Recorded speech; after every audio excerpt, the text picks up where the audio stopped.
Hi, I'm Dr. Shannon Whiteside, Program Director for the Alveary, and I'm here today with a few of our curriculum developers, Catherine Avery, Danielle Merritt-Sinceri, and Dr. Meredith Donaldson-Clark. This is the 10th year of the Alveary, and we are so excited to give you a preview of some of the books we will be reading for the 25-26 school year. If you want to learn more about Alveary, you can browse our viewbook, which is linked in the video description below. The viewbook also contains a free term of art lessons for you to try out. I want to reiterate that we are just highlighting some of the books that are part of our curriculum. There are many more. I also want to remind you that although the books are an important part of the lesson, there is more to a lesson plan than reading and narrating books. Charlotte Mason talks about the 4 components of a lesson. Every lesson should begin with a recap of the previous lesson, then some kind of introduction to whet the appetite of the students or to give them some more context for what they're about to read. Then the reading and narrating, followed by a short discussion. Our lesson plans provide those components to help you set up the lesson, look at a map, or ask a question to get students thinking about the topic. We also provide optional discussion questions and links to learn more. We encourage you to visit alveary.org and view samples of our lesson plans. Our lesson plans reduce your planning time while helping you grow in practicing Charlotte Mason's methods. Yeah. And before we dive in, you might also find it helpful to just take a minute and watch a couple of videos we made on how we go about choosing books in the first place. We cover the questions that we ask ourselves when we're thinking about books each year. So you have the background to understand our goals and the information you need to tailor the curriculum to your students. So we suggest that you click over to those videos now, and we'll see you back here in a second. In this video, we will be talking about grades 1 to 3. Let's start with Bible. Charlotte Mason said that of the 3 sorts of knowledge proper to a child, the knowledge of God, of man, and of the universe, the knowledge of God ranks first in importance, is indispensable, and is most happy-making. She didn't want Bible lessons to be moralistic and children to feel like the Bible is a list of do's and don'ts, but she wanted each Bible lesson to give new thoughts of God, new hopes of heaven. When students are young, we want them to come to know God through his stories. Therefore, grades 1 through 6 read through selections of the Old Testament narratives and the Gospels. Then, from 7th grade through high school, students read through the whole Bible chronologically, with the age of Bible resources and commentaries as appropriate.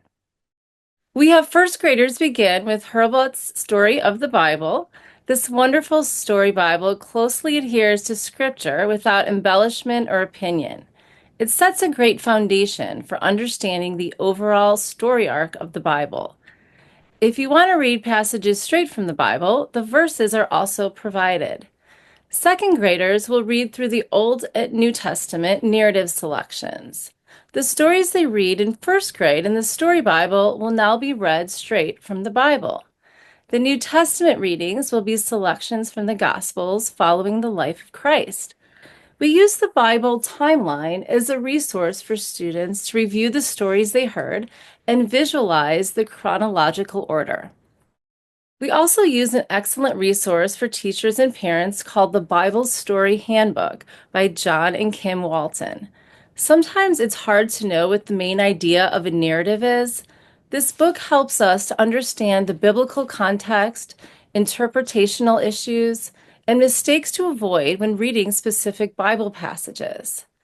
This should be read beforehand as a way to prepare for the lesson, but you'll want to use parts of it as you see fit to provide an introduction to a passage or a point of discussion after the reading. Third through sixth grade share the same Bible lessons. They will read through the book of Exodus and selections from Numbers and Deuteronomy with the guidance of 2 volumes of Herein Is Love by Nancy Gantz. Nancy's purpose in this book falls nicely in line with Mason's purpose of not using the Bible as a rule book, but as the message of who God is and why we can trust him. We have teachers read specific selections aloud to students to highlight points in the passage and help them see the bigger picture of God's redemptive story. For New Testament, we are studying the book of Luke and using this book, The New Manners and Customs of Bible Times. Through illustrations, photos, and clear explanations, the author shows us what life was like in Bible times so scripture can come more alive as students imagine living in that time and place. We will assign certain sections before or after Bible readings that will help students understand the context of the passage and get more insight to the culture and geography of Israel. Our Bible lessons will also include readings about men and women from church history from the historical period we are studying. For 2025 to 2026, we are studying the time period of 1650 to 1800 AD. First through third graders will be reading two different biographies. One of those is The Chimney Sweep's Ransom. Using the fictionalized character of a young chimney sweep, this book introduces readers to John Wesley, the great English preacher from the 18th century. This exciting story focuses on Wesley's ministry to the coal miners and their families and shows how he lived out his faith through his action and preaching of God's love. That's such a great find. I can't wait to read some of those. So let's look at geography next. So for first grade, we use selections from Mason's elementary geography book to provide students the foundations in the water cycle, what makes day and night, understanding a globe. So a lot of key concepts there. And then we have several shorter books as well that help sort of dive into these concepts in more depth using pictures. So one example is The Reason for the Seasons, which provides simple explanations and great illustrations. And we also incorporate map work into these lessons, beginning with a child's room or classroom, and then home or school, and then their yard or their playground, and kind of moving outward, their neighborhood. And they also begin by creating models before they move on to drawing maps. And then in second and third grade, we continue with the book Cross Country, which is a great book to discuss geography concepts it follows a family on the road from California to Washington, D.C. And then to supplement that reading, we use the book 50 Adventures in 50 States as a way to have this sort of a different visual for different states. And we like it because it shows the activities you can do in each state based on the geography, such as features like mountains or lakes or forests or deserts. And we've also incorporated some other books in the lessons that talk about specific regions. One of those books that third grade reads is Grandma Gatewood Hikes the Appalachian Trail. And that book tells the true story of a 67-year-old grandma who was the first woman to solo hike the Appalachian Trail. And there are great maps to follow her journey as students explore that part of the country. This year, we're working to add a bit more for our Canadian students. Second and third grade learners will explore our country using My Canada, an engaging illustrated atlas of each province and territory.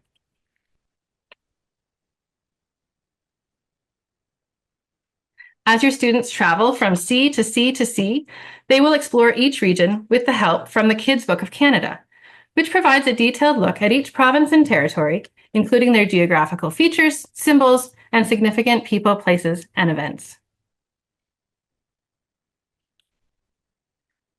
Along the way, students will practice their mapping skills, and we will learn more about the story and meaning of our Canadian flag with this book. And finally, in the book Canada Wild, we will learn about 12 special animals who can only be found here in Canada and who have a lot to teach us about the varied ecosystems that make up our country. Let's talk next about history. Charlotte Mason said history is the pivot upon which the curriculum turns.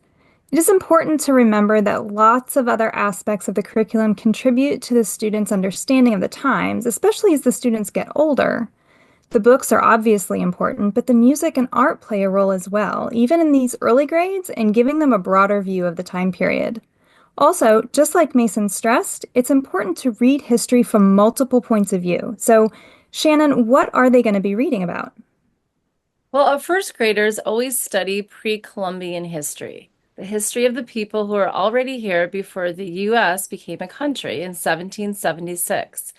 We begin the year reading The Very First Americans, which introduces various Native American tribes, and then we get into a little more depth with books about specific tribes. Here are a few of the books that first graders will read. Hiawatha and the Peacemaker. This story about peace and forgiveness was passed down to the author as part of the Iroquois oral tradition. He tells how the Iroquois nation tribes united together.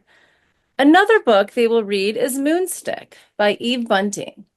In a somewhat poetic manner, the author tells about the Sioux boy coming of age as each year is marked on his father's moon counting stick. The illustration in the text does a good job of capturing the tribe's way of life. This year, we're also offering a history stream for our Canadian students. Grade 1 students will also read Hiawatha and the Peacemaker and Moonstick, but we will also spend the year learning about Canada's vibrant and diverse Indigenous history. One guide we will use throughout the year is the Honor Drum, sharing the beauty of Canada's Indigenous people with children, families, and classrooms. Written as a partnership between two friends, an Indigenous woman and a non-Indigenous man, this book introduces children to the history, stories, traditions, and symbols that have been meaningful to Indigenous people from the distant past right up to today. We will learn more about Indigenous people in Canada today with Cheyenne Jumbo, a 9-year-old Dene girl who introduces readers to her family and community from Trout Lake, Northwest Territories, in the book Come and Learn with Me. All year long, we will also learn more through a variety of picture books. In the Alveary, there's a 4-year rotation for history. We have 3 strands of history: American, World, and Ancient, with World added in 4th and Ancient added in 5th grade. Everyone from 2nd grade up is in the same time period. Next year, we are in our 2nd rotation, which is 1650 to 1800 AD. The 2nd and 3rd graders will only be studying U.S. history. This is the time when new colonies were starting and America was fighting for its independence from England. Our books will be centered around what life was like in the colonies for the different groups of people that lived in America. The 2nd and 3rd graders will get an overview of the Revolutionary War through the book Liberty, How the Revolutionary War Began. This book has great illustrations and does a nice job of presenting the information in an interesting way while not getting too bogged down in all the details. We supplement these texts with a few other books that tell the story of a historical person or event. One of these books is What Are You Figuring Now? A Story of Benjamin Banneker. This is the wonderful story of Benjamin Banneker, who was a free black man born in Maryland in the 1700s. He was known for his accomplishments in science, as well as surveying Washington, D.C. and creating an almanac. Canadian students in grades 2, 3, and 4 will learn about this period of time in Canada's pre-Confederation history through the Kids' Book of Canadian History, which has helpful maps, engaging illustrations, and a narrative that keeps this complex time in our nation's history straightforward enough even for the youngest historians. Europeans from France and England arrived in a land that was home to diverse Indigenous communities, and we will learn about their lives around the time of contact through other history selections. We will read more about specific moments of contact through historical fiction. First, Tuck and the Whale is a story told from the perspective of a young Inuit boy who narrates an encounter between his Baffin Island community and a European whaling ship. The Red Sash recounts a fur trading rendezvous at Fort William at the close of the 18th century, where voyageurs returned from a winter in the wilderness. It features engaging characters and beautiful illustrations. Let's look at English and literature now. We have developed our own Alveary reading curriculum for grades 1 through 3 that incorporates copywork, dictation, and more. This year, we are excited to let you know that we have updated and revised our reading lessons with a reading specialist to ensure that our lessons reflect recent research, especially on the importance of phonological awareness, the knowledge of sounds in words, and phonics, the knowledge of the letters that represent those sounds. The additional instruction will be blended into the current lessons from the Free and Treadwell readers, which include stories and poems such as The Little Hen, Three Little Billy Goats Gruff, and Aesop's Fables. And then in the literature lessons, students build that vocabulary that they're learning in the reading lessons and stretch their imagination as they listen to books aloud and start reading books themselves. There are multiple quotes in Home Education where Charlotte Mason casts a vision for literature lessons at this young age and how we want students' imaginations stirred with tales from many different places and how we should encourage them to learn how to find interest and delight in books for themselves as they learn how to read. So following Mason's lead, grade 1 students read books like Tales from Grimm by Wanda Gag. And it's just a lovely rendition of Grimm with simple, beautiful language. So students can practice their reading skills and some lovely illustrations as well. And then they read a variety of tales and fables from around the world. Students in the US read American Tall Tales this year. And we're also adding The Spirit of Canada, which is a lovely option for our Canadian students, or really anyone who wants to learn more about Canadian tales. Then in grade 2 and 3, they read famous myths in a wonder book and foundational English works like Pilgrim's Progress. And we foster independence and a love of reading with Charlotte's Web and other classics like that. And then we're also using books like the Random House Book of Poetry to cultivate a love of words and sounds and expose students to wonderful poems from a variety of authors. And we also start introducing biographies of poets from the time. So this year we have a few biographies. One of them is called A Library for Juana, which tells the story of Sor Juana Inez, who was a poet from our time period, along with others like Anne Bradstreet. And she's known as the Mexican Shakespeare for her beautiful sonnets. Next, let's look at physical education and music. For grades 1 through 3, we have a variety of activities, such as singing games, folk dancing, and competitive games and sports. We really like the John Fiera Bend books. We use the Book of Playground Songs and Rhymes to teach rhythm and coordination through hand clapping games and jump rope rhymes. We use the Book of Song Dances to learn simple dance moves. We also provide video instruction for the dances. In music lessons, grade 1 students build on these musical concepts with musical games. They learn about all the different instruments in the orchestra, and they will listen to beautiful and fun pieces of music, like the Carnival of the Animals by Camille Saint-Saëns. In grades 2 through 12, students will study music connected to the historical time period for the year. So, this upcoming year, students will listen to Vivaldi and Scarlatti, spend the Christmas season with Handel's Messiah, and finish the year with composers such as Ignatius Sancho. Now let's talk about life skills. For first grade, we have a course called Paper Folding, which is great for beginners, and we provide video instruction for that. The first and second graders begin Sloyd, using the book Paper Sloyd for primary grades. And we also have video instruction for that. First graders also begin learning how to sew. We use a book called Sewing Lessons that provides fun projects suitable for beginners. This book continues through third grade as students work on 2 projects per term.